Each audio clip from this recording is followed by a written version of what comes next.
Queridos, a paz, a graça e as misericórdias do nosso Deus. Nós hoje estamos reunidos aqui para estudar a palavra do Senhor. Hoje é culto de ensino da Bíblia. E como nós divulgamos no último domingo e também nas redes sociais, o tema da nossa ministração é perder é ganhar. Hoje nós vemos as pessoas com uma fixação muito grande no ter. Não que seja errado você trabalhar, você conquistar coisas boas, como uma casa, um carro, ter boa condição de vida para você e para a sua família. Mas nós observamos que muitos estão a correr atrás de riquezas, de uma projeção social, de bens materiais, de uma forma às vezes até exaustiva, e a deixar de lado a família, os amigos, a igreja e o próprio Deus. A maior parte da energia de muitos é gasta tentando obter mais e mais do que possuem e cada vez mais, sem pensar num limite, acreditando que se deve sempre correr atrás de mais. E a palavra de Deus lá na carta de Paulo a Timóteo, na sua primeira carta, no capítulo 6, verso 7, o apóstolo traz uma advertência. Ele diz que nada trouxemos para este mundo, e dele nada podemos levar. Em outras palavras, Paulo declarou que não tínhamos nada quando nascemos nesta vida, e seremos incapazes de levar conosco qualquer coisa ou qualquer posse deste mundo quando morrermos. Tudo aqui permanecerá. É importante entendermos que a economia de Deus, ela opera em princípios totalmente opostos à economia do mundo. A economia de Deus opera de acordo com os seus preceitos divinos. Na economia de Deus, ganhar muitas vezes vem através de perder. Ou seja, aqueles que estão dispostos a perder o que consideram precioso e valioso por amor do Senhor, na verdade, ganham muito mais. A história da igreja cristã, desde o seu nascedouro, revela isso. Homens e mulheres que tiveram a visão do reino de Deus. As bênçãos e benefícios do Senhor excedem qualquer coisa que este mundo possa oferecer. É certo que a humanidade sempre correu atrás das riquezas. As nações lutavam entre si por conta das riquezas. E cada uma mais queria ter o domínio sobre a outra, pelo poder e pela riqueza. Ao ponderar sobre o princípio perder é ganhar, lembrei-me de muitos que na Bíblia ganharam com a perda. Quem não se lembra de Abraão? Abraão que vivia bem com a sua família, Abraão que era uma pessoa muito aceita na sua comunidade, reconhecido, rico. E Abraão então é convidado por Deus a abandonar sua terra natal para seguir o caminho que Deus havia revelado, na direção de uma terra desconhecida dele. Ele partiu com apenas uma promessa de Deus. Ele partiu aguardando o tempo de Deus. Ele partiu crendo que o plano de Deus na sua vida haveria de se concretizar de tal forma que esse plano redundaria em bênção para ele e para a sua família. E a gente, conhecendo a história, sabe que Deus providenciou cada detalhe na vida de Abraão, supriu tudo o que ele precisava, guardou de todas as dificuldades e adversidades.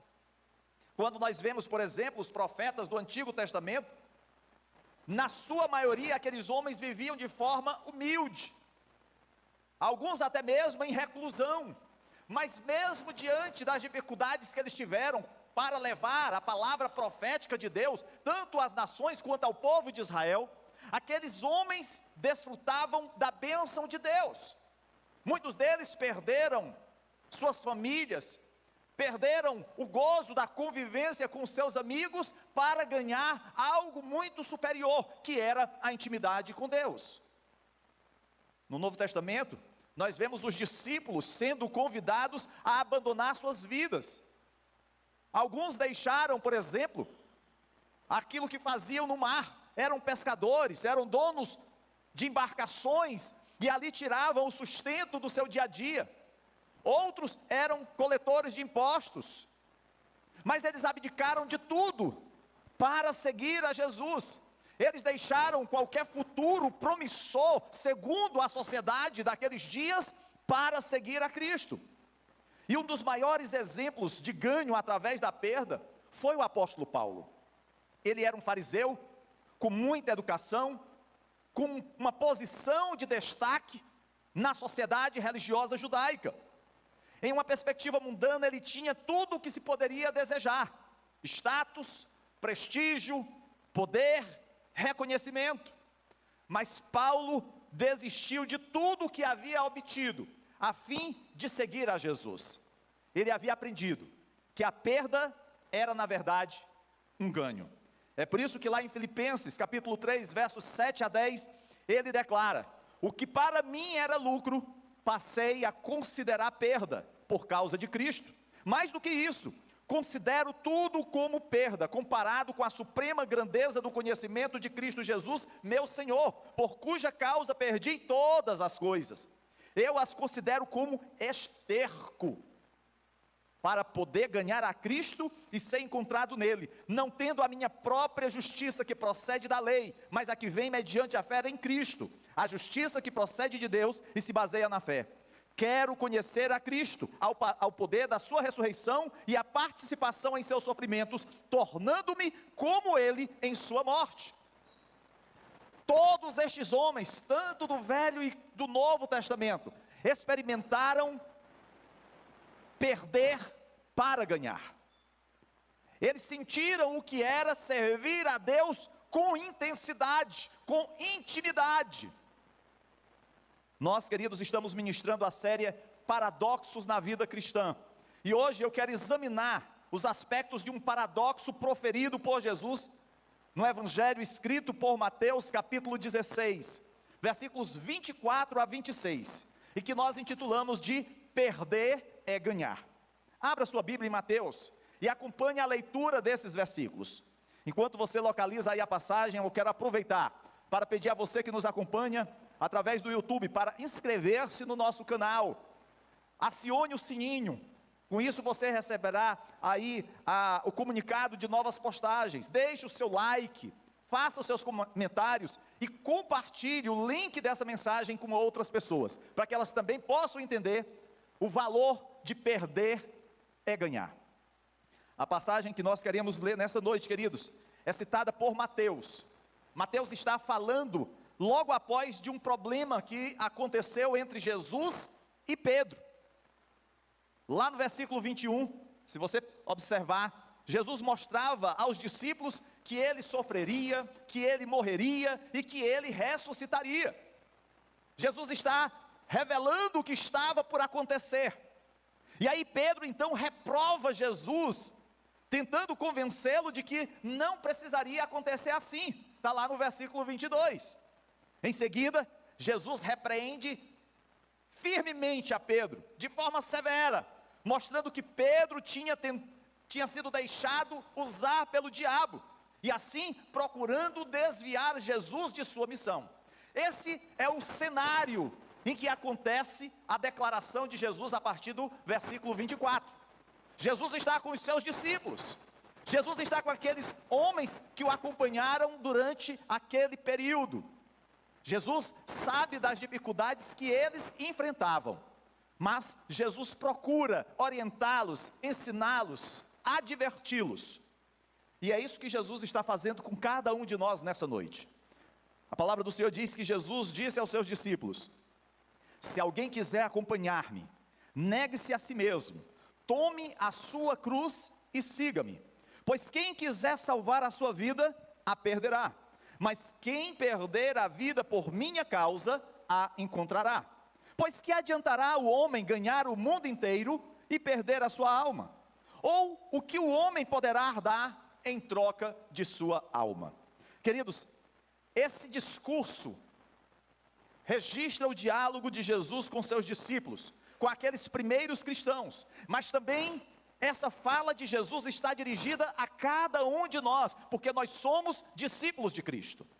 Ele está fazendo declarações importantíssimas acerca do que significa ser um verdadeiro discípulo de Jesus. As suas palavras podem inicialmente não ser tão compreensivas, porque Jesus faz uso de um paradoxo. Ele diz que perder é ganhar, ganhar é perder.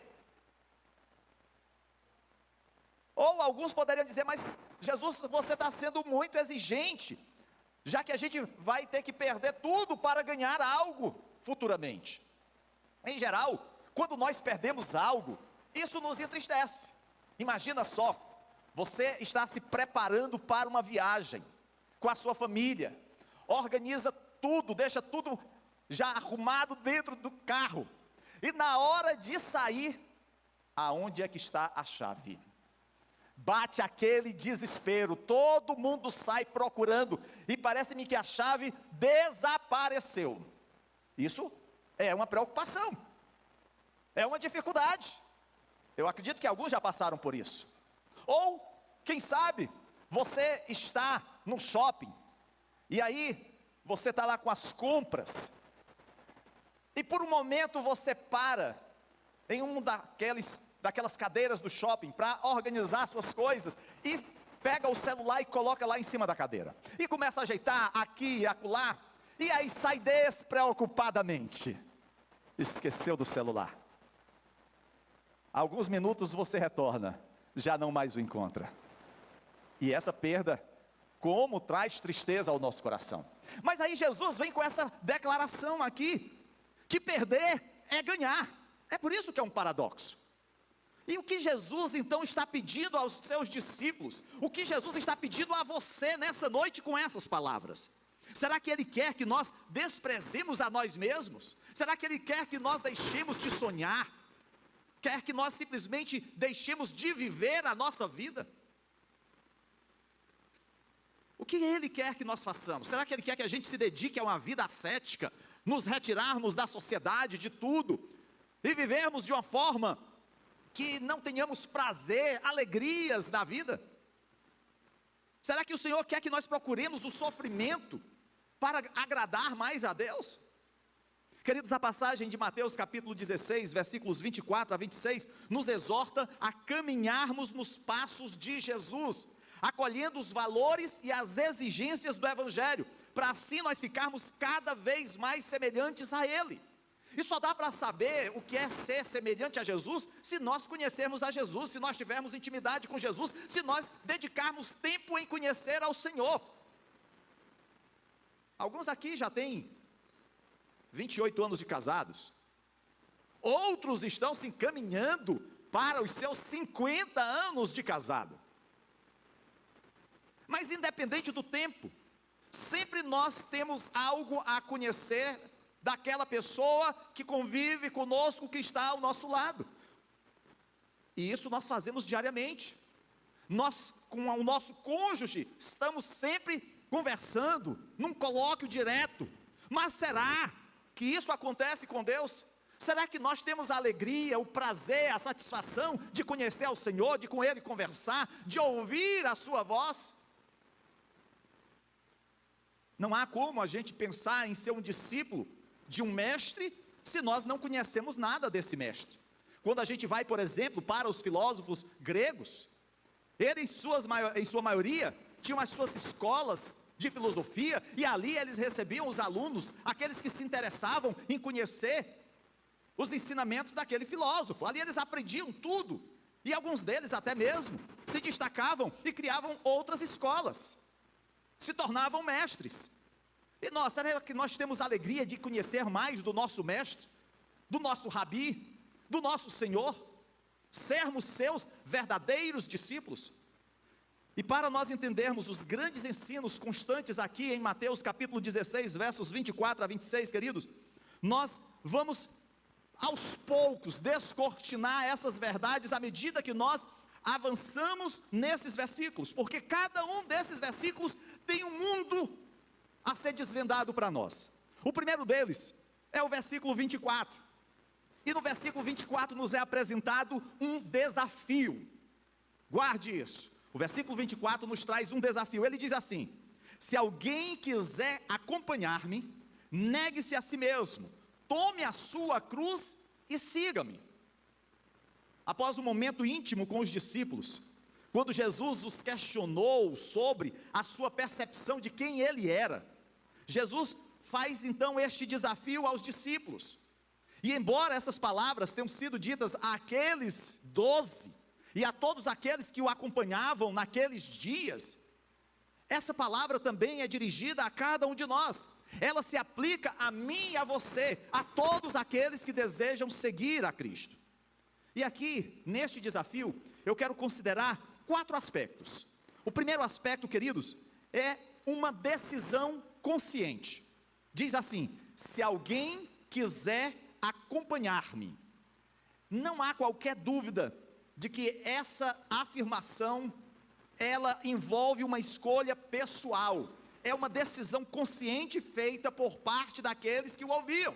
Jesus lança o desafio: olha, se alguém quiser acompanhar-me. Ele não diz assim: olha, vocês têm que me acompanhar, eu exijo que vocês me acompanhem. Não, ele diz: olha, se alguém quiser acompanhar-me. É uma decisão do discípulo de acompanhar o mestre ou rejeitar. E embora que o Senhor Jesus deseje que todos o sigam, como indivíduos, nós devemos fazer a nossa escolha consciente de segui-lo. Nós somos responsáveis pelas decisões que tomamos. Nós não podemos jogar na conta de Deus os erros que cometemos. Decisões individuais, responsabilidade de cada um de nós. Eu sei que às vezes, quando nós incorremos em erro, é muito fácil bater na porta de Deus e dizer: Senhor, me ajuda, eu errei, fiz besteira.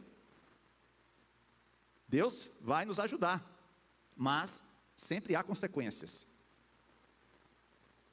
Precisamos entender, queridos, que o mundo apresenta muitas opções. Nós somos bombardeados com oportunidades e cada dia é cheio de escolhas. O que vamos decidir? A quem ou o que nós seguiremos? O que buscamos na vida? Que caminho trilharemos? Todas essas são perguntas que devem ser respondidas. A nossa vida é influenciada por algo ou por alguém. Assim, se formos seguir a Jesus, devemos tomar a decisão de fazê-lo integralmente.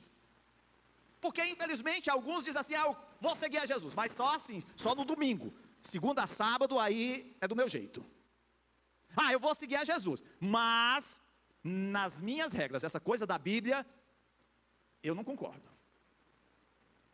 Infelizmente, há muitos nos nossos dias que vão nessa linha. Aquilo que agrada, eu cumpro. Eita, isso aqui não, isso aqui não é para mim não, isso aqui foi para eles. Para aquele momento. Segundo aspecto, uma negação comprometedora. Diz assim: se alguém quiser acompanhar-me, negue-se a si mesmo. Jesus revelou o próximo aspecto para servi-lo.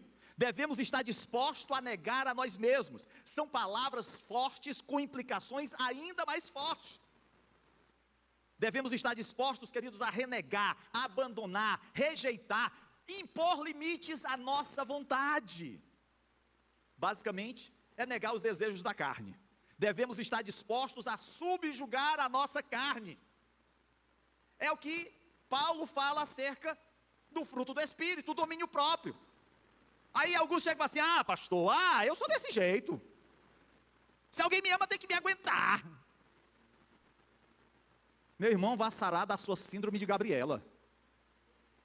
Você não tem que morrer como você nasceu, não. Lembre-se, Paulo que nasce torto, não necessariamente morre torto não. Se ele tiver um encontro com Jesus, ele se conserta. Não é fácil, queridos, abandonar os nossos desejos e ter domínio sobre a carne, mas é absolutamente necessário se quisermos seguir a Jesus.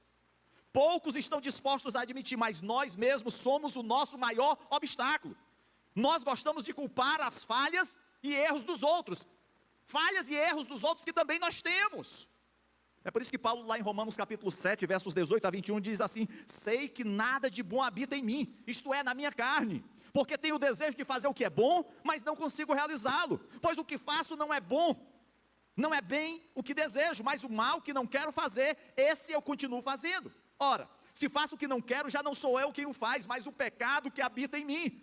Assim, encontro esta lei que atua em mim: quando quero fazer o bem, o mal está junto a mim.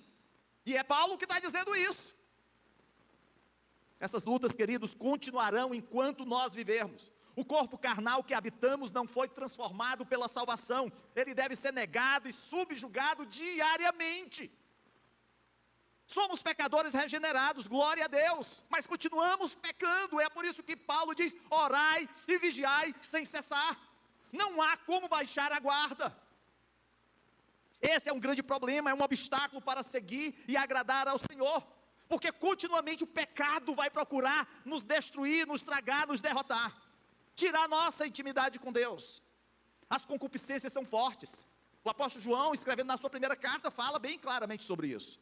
É por isso que nós devemos estar dispostos a subjugar a nossa carne, trazendo todo o nosso ser à presença de Cristo. Terceiro aspecto, uma consequência de alto preço. Se alguém quiser acompanhar-me, negue-se a si mesmo, tome a sua cruz. Essa é claramente o aspecto mais difícil proposto por Jesus. Quando Jesus falou estas palavras, queridos, certamente os discípulos ficaram surpresos. Tomar a nossa cruz. O mundo que eles viviam era bem diferente do nosso. Quando a gente pensa em cruz, geralmente nós nos lembramos, por exemplo, de um cemitério. Porque, por ser um país, na sua maioria cristão, né, a gente sempre tem isso. Mas naqueles dias, quando um judeu ou quando outra pessoa imaginava cruz, lembrava sempre de um suplício, de uma tortura, de morte, porque isso era o que acontecia. O Império Romano, que era o império que dominava nos dias de Cristo, submetia a todos aqueles que se rebelassem contra o império, a todos aqueles que estivessem à margem da sociedade, a serem punidos com a morte de crucificação. E aqueles discípulos sabiam o peso da cruz. Eles não desconheciam a cruz romana. Eles sabiam que aquele era um instrumento de intensa dor, de morte. Jesus estava literalmente dizendo aos discípulos que eles deveriam estar dispostos a crucificar a carne para segui-lo. Jesus não estava simplesmente dizendo: olha, vocês vão ter que morrer na cruz. Alguns até o foram, como o próprio Cristo. Mas o que Jesus está dizendo: olha, que vocês precisam colocar na cruz o seu eu, tem que colocar na cruz a sua carne, os seus desejos carnais. Eles tinham que estar dispostos a morrer para si mesmo, mesmo que isso fizesse com que eles deixassem para trás coisas que durante muito tempo eles tinham como valor. Infelizmente, queridos, a nossa visão da cruz foi diluída por um cristianismo moderno, por uma cultura gospel fashion. As pessoas usam as cruzes em volta do pescoço como uma peça de adorno, e ainda assim não reconhecem o seu significado. Cruzes nos dias de Jesus não eram agradáveis, traziam morte excruciantes. Nosso cristianismo ocidentalizado perde totalmente o significado do sacrifício que Jesus fez no Calvário.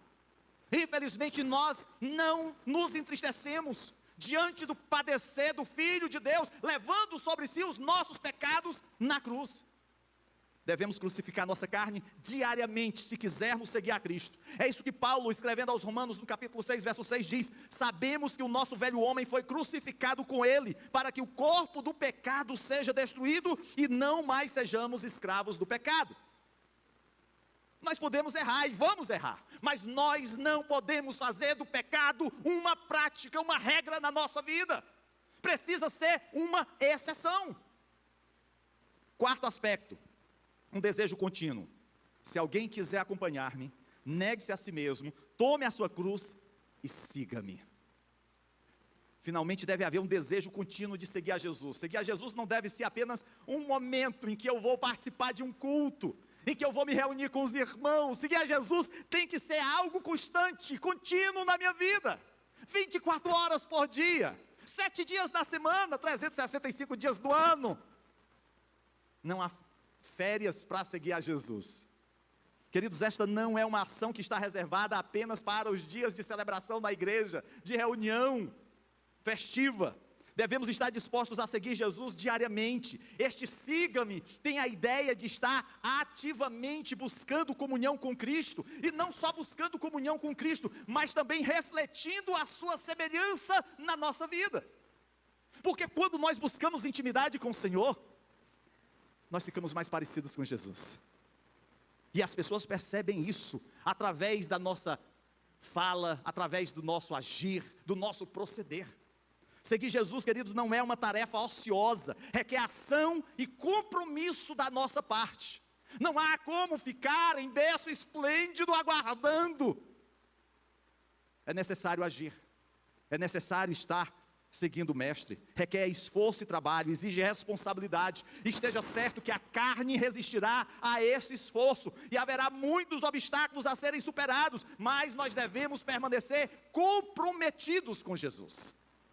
Devemos estar dispostos a negar a nós mesmos e tomar a nossa cruz para seguir a Jesus. Versículo 24 nos aponta esse desafio. Mas quando nós chegamos ao versículo 25, nós somos confrontados com um paradoxo. Diz assim: pois quem quiser salvar a sua vida, a perderá.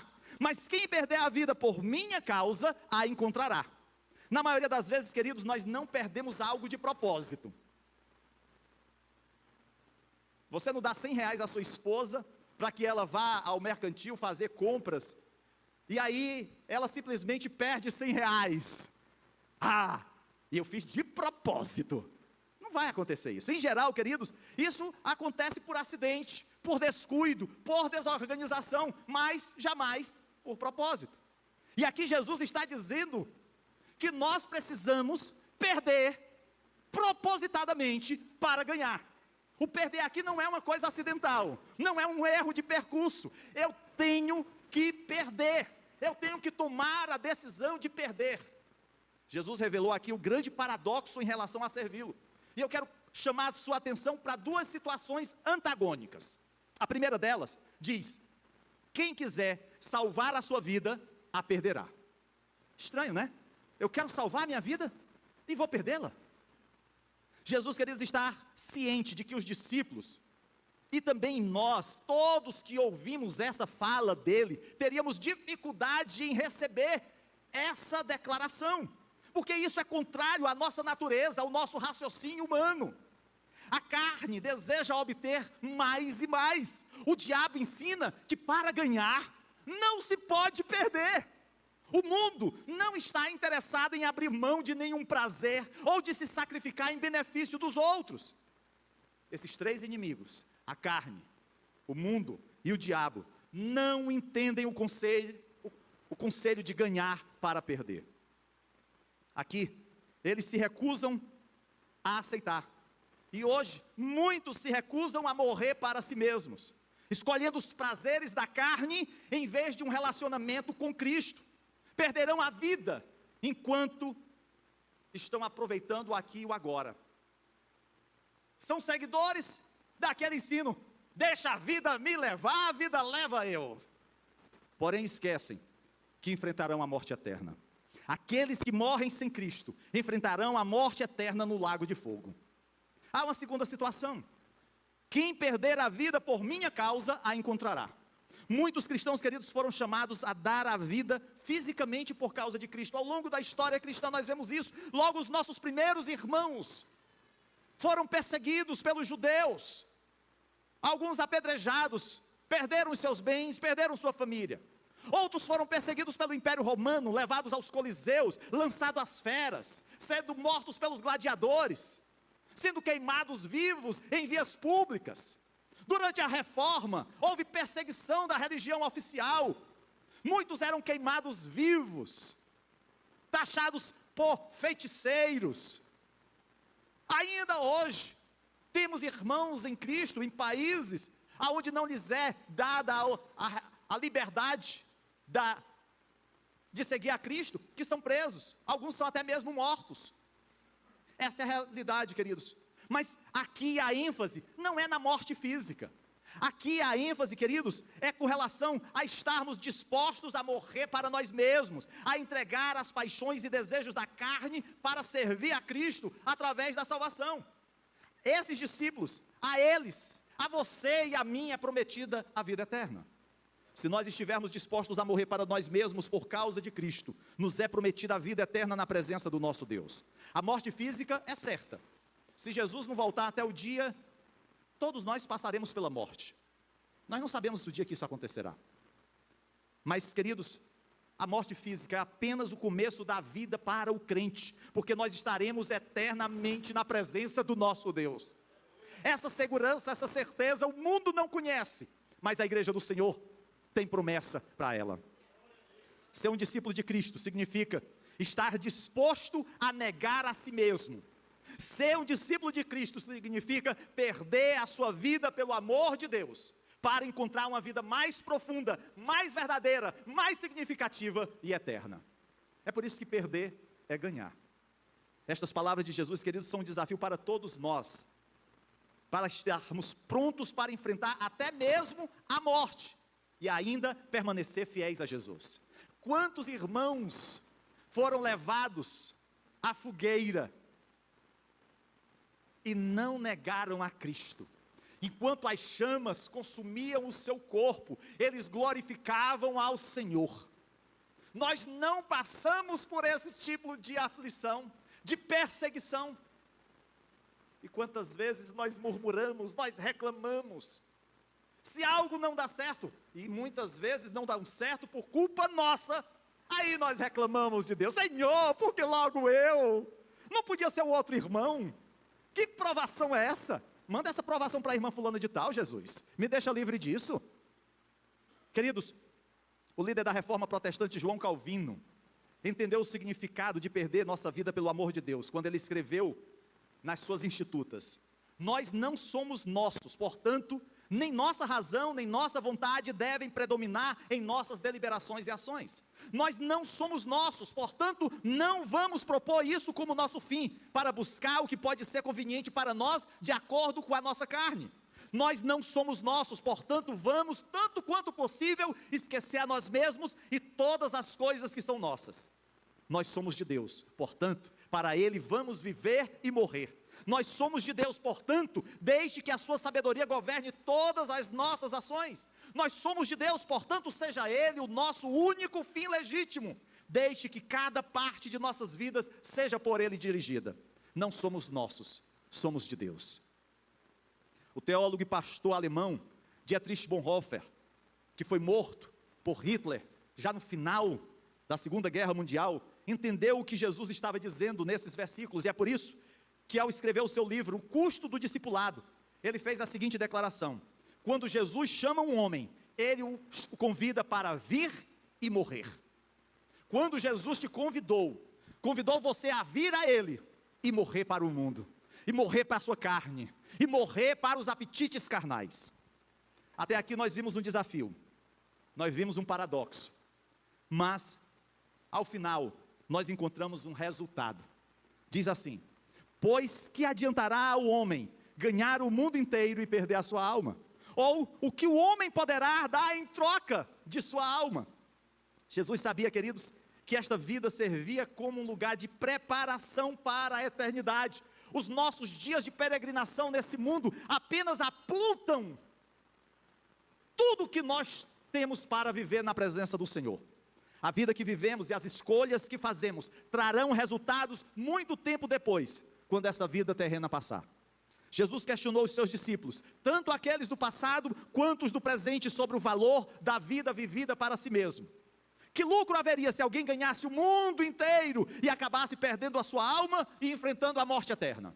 Infelizmente, muitos até que já estiveram conosco, afastaram-se dos caminhos do Senhor.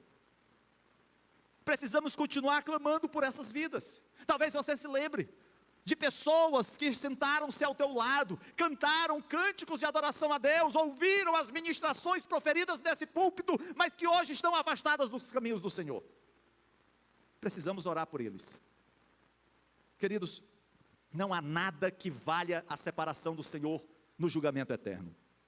Jesus desafiou todos que o ouviam, todos que ouviram estas palavras, a escolherem sabiamente. Não há por que morrer sem Cristo. Ele forneceu perdão e vida eterna quando na cruz morreu pelos nossos pecados. Sem dúvida os discípulos se lembrariam de suas palavras durante as perseguições que eles estariam a enfrentar. Será que nós temos lembrado das palavras de Jesus diante das tribulações, diante das provações que nós passamos? Haverá momentos, queridos, em que nós estaremos lutando contra a dúvida e o desânimo. Haverá momentos em que nós estaremos perguntando se a nossa fé em Cristo vale a pena. Porque é isso que o inimigo vai procurar fazer, semear a dúvida, a incredulidade. Aqueles que perseguiram a igreja gozaram de grande poder e privilégio naquele tempo. Mas você olha para o passado, e o que restou do grande império romano? Nada. O que restou do grande império babilônico? Nada. O que restou do grande império egípcio? Nada. Mas o reino de Deus permanecerá para todo sempre. Perda é ganho. Este mundo, queridos, não tem nada que vale a pena para passar a eternidade no inferno. As riquezas, a luxúria, o poder, tudo isso acaba. Mas aqueles que permanecem fiéis ao Senhor viverão eternamente. O apóstolo Paulo entendeu isso e escreveu aos Gálatas no capítulo 2, verso 20: fui crucificado com Cristo, assim já não sou eu quem vive, mas Cristo vive em mim. A vida que agora vivo no corpo, vivo pela fé no Filho de Deus que me amou e se entregou por mim. Paulo entendeu que precisava perder sua vida, precisava desistir da sua vontade e permitir-se morrer com Cristo. E isso requereu de Paulo humildade, para que Cristo pudesse viver nele e guiar sua vida.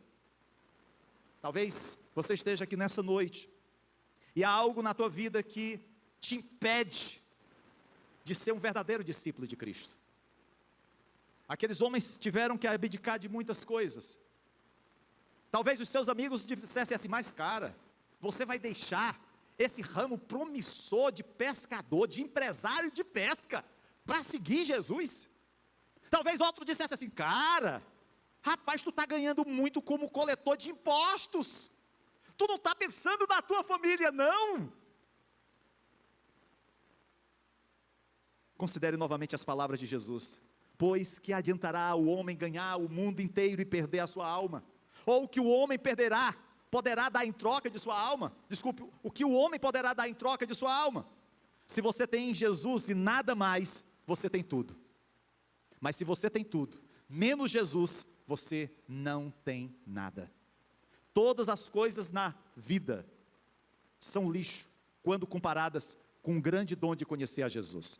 Queridos, o paradoxo espiritual de seguir a Jesus é que precisamos perder a nossa vida para que possamos encontrá-la em Cristo.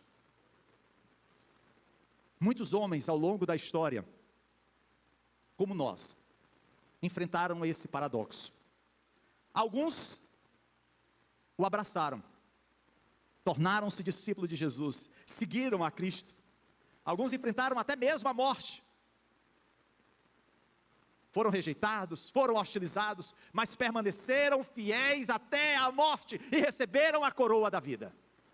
Outros simplesmente negaram a Cristo, preferiram abraçar o mundo, não tiveram os seus nomes escritos no livro da vida, e como herança, aguardam o juízo final, aonde serão lançados no inferno. Ah, pastor, que palavras duras. Se você as contesta, rasgue a Bíblia, porque a palavra de Deus é essa: perder é ganhar. Eu queria saber se nessa noite há alguém que está aqui, que precisa perder para ganhar. Talvez você tenha olhado as coisas desse mundo, tenha ficado enamorado pelos prazeres da carne, e tenha deixado a alegria da salvação. Eu quero te dizer que o desejo de Deus é o desejo do Pai para o pródigo, de aguardar o seu retorno, porque o seu lugar não é no mundo, não é comendo alfarrobas de porco, o seu lugar é na casa do Pai. Eu quero orar pela sua vida. Feche os seus olhos. Pai querido e amado, Deus Todo-Poderoso, ó Senhor, eu quero te louvar, te agradecer, ó Deus, porque o teu Espírito Santo é que convence o homem. É o teu Espírito Santo que nos guia ao caminho da verdade. Por isso eu te peço, Senhor, que o Senhor esteja abençoando cada um dos teus filhos, para que entendamos e apliquemos às nossas vidas, que perder é ganhar. Porque podemos perder, Senhor Deus, as coisas deste mundo, mas ganhamos, Senhor, a tua presença constante e eterna. Em nome de Jesus, eu te oro e te agradeço. Amém, amém.